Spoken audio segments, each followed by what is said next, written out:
اهلا بيكم فيديو جديد على قناة توب 5. واللي اول مرة يشوفنا، احنا قناة متخصصة في ترشيحات الافلام والمسلسلات. اشترك فيها وفعل الجرس واستنى كل جديد. حلقة النهاردة بتتميز انها بتجمع اكتر من تصنيف مع بعض، يعني بتعتبر من افلام السيرة الذاتية لشخصيات مهمة جدا، وكمان افلام عن التسويق وازاي التسويق قدر يكون سبب رئيسي في شهرة شركات كبيرة. وافلام النهارده يحبها قوي برضو الناس اللي بتحب قصص النجاح الملهمه، وازاي اهم الشركات في العالم قدرت تكبر وتسيطر على العالم كله. ده غير كل ده الجانب الدرامي اللي معمول حلو قوي في كل فيلم معانا النهارده معانا افضل 5 افلام عن الشركات الناجحه وازاي قدرت توصل للنجاح ده. حلقه حلوه قوي، اوعى تفوتها. ويلا بينا نبدا.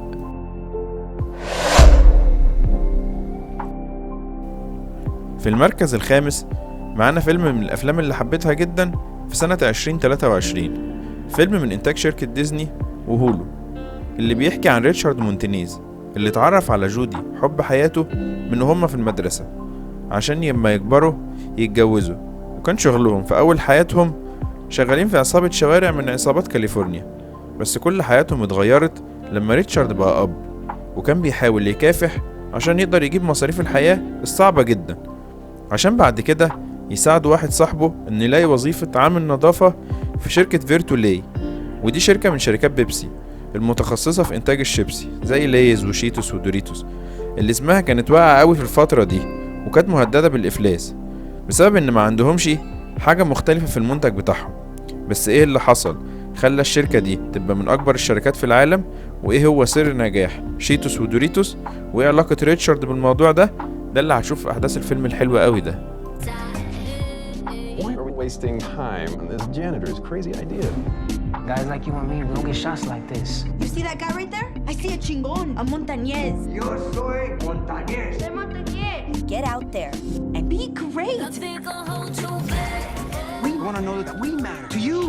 If we knew that there was a product out there for us, we'd say, take all our money, cabrones.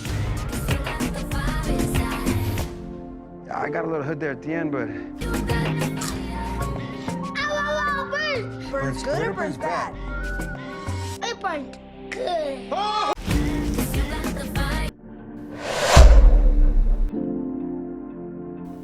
في المركز الرابع فيلم من إنتاج 2015، الفيلم اللي بيحكي عن واحد من أنجح رواد التكنولوجيا في العالم اللي اختراعاته غيرت شكل كبير قوي من العالم، وهو ستيف جوبز الرئيس التنفيذي لشركة أبل. الفيلم اللي صناعه محبوش يعملوا سيرة ذاتية تقليدية، عشان كده قسموا الفيلم ل3 فترات زمنية مختلفة، كل فترة بتظهر لك منتج من المنتجات اللي شارك فيها جوبز. أول فترة اتكلمت عن ثورة جهاز ماكنتوش سنة 84، والفترة التانية اتكلمت عن جهاز نيكست سنة 88، والفترة التالتة والأهم كان إنجاز جهاز آي ماك سنة 88. المميز في الفيلم ده بعيدا عن الثورة اللي عملها جوبز في عالم التكنولوجيا، إنما الفيلم موصفوش دايما بالملاك، ودراميا ركز على أغلبية مشاكله اللي كانت ممكن تدمر مستقبله ومستقبل التكنولوجيا عموما. The board believes you're no longer necessary to this company. I sat in a garage and invented the future because artists lead and hacks ask for a show of hands. You're gonna end me, aren't you? You're being ridiculous. I'm gonna sit center court and watch you do it yourself. Make everything all right with Lisa. Fix it!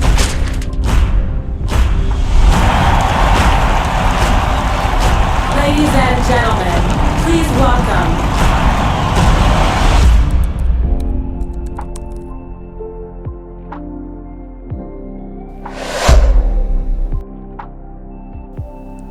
في المركز الثالث واحد من الأفلام اللي الصراحة استمتعت بيها جدا، هو فيلم من إنتاج 2023 بيحكي عن اللعبة اللي ظهرت في آخر الثمانينات وفضلت هي اللعبة الشعبية الأولى في العالم لسنين كتير جدا، هي لعبة تترس. الفيلم بيحكي رحلة رجل الأعمال ومطور الألعاب الهولندي الأمريكي هينيك روجر، صاحب شركة صغيرة مقرها في طوكيو، اللي بالصدفة لما كان موجود في معرض لألعاب الفيديو جيم في لاس فيجاس اكتشف لعبة غريبة اسمها تترس، لعبة بسيطة جدا إنما ممتعة وقدرت تسيطر على كل تفكيره، وقرر إنه لازم يعمل أي حاجة عشان خاطر ياخد حقوق توزيعها. بس الموضوع ما طلعش بسيط زي ما هو فاكر، لأن نفس الفكر اللي هو فكر فيه أكبر شركات التطوير في العالم في نفس الوقت فكرت فيه، عشان يدخل في صراع شرس مع شركات التطوير دي ومع الاتحاد السوفيتي، اللي منها المطور الرئيسي للعبة والملك الرئيسي ليها، اللي في الفترة دي الاتحاد السوفيتي كان بيمنع أي وجود لألعابها خارج الدولة عندها. يا ترى بقى إيه اللي هيحصل؟ ده اللي هتشوف في أحداث الفيلم الحلو قوي ده. The big boys. This is how the world works. Where is my money? This is insane. We can't protect you. Sometimes you gotta forget the rules.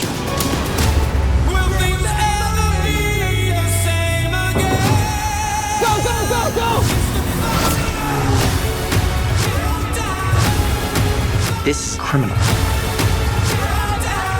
The Soviet Union is about to implode. They're lying. Everybody's lying. Go home. The cavalry is coming. We don't have time. I have a plan. Oh, come on. You guys are the kings of cliffhangers.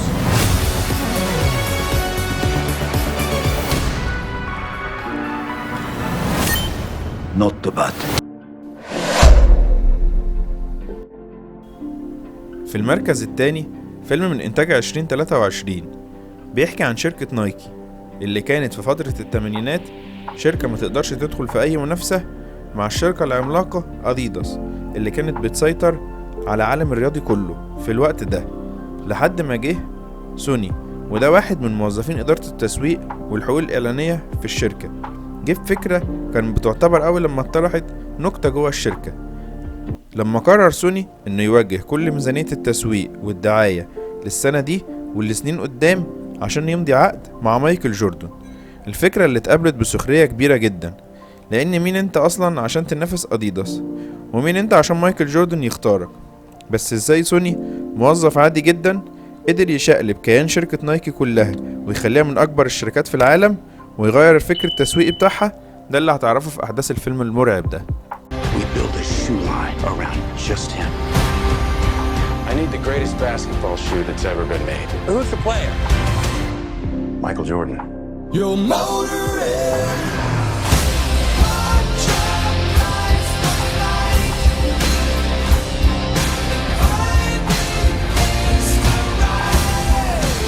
You have our attention. You show up at the house. I believe in your son. I believe he's the future. And his story is gonna make us want to fly. But a shoe is just a shoe. Until my son steps into it.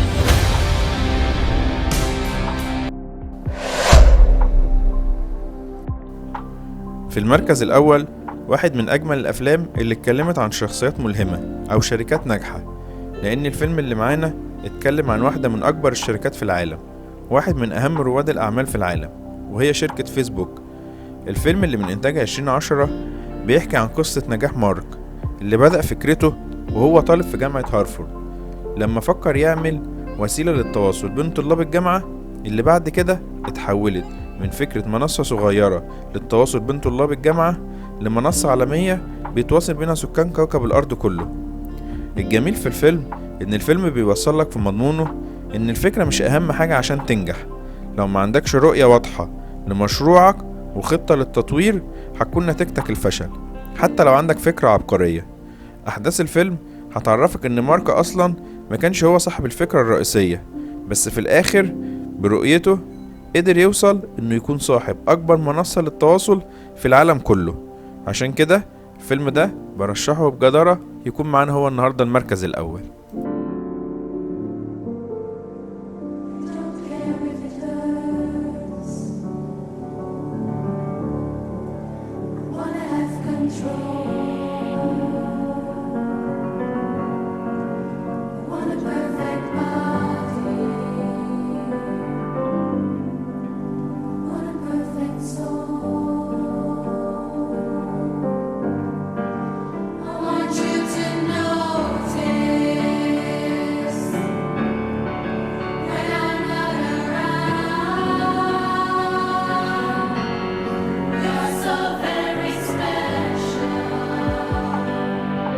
Charges, I believe I deserve some recognition from this board.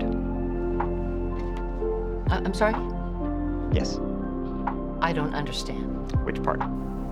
لو ترشيحاتنا عجبتكم اعمل لايك للفيديو واكتب لنا رأيك في الكومنتات، ولو لسه مش مشترك في القناة اشترك وفعل الجرس واستنى كل جديد. خلص الكلام، سلام.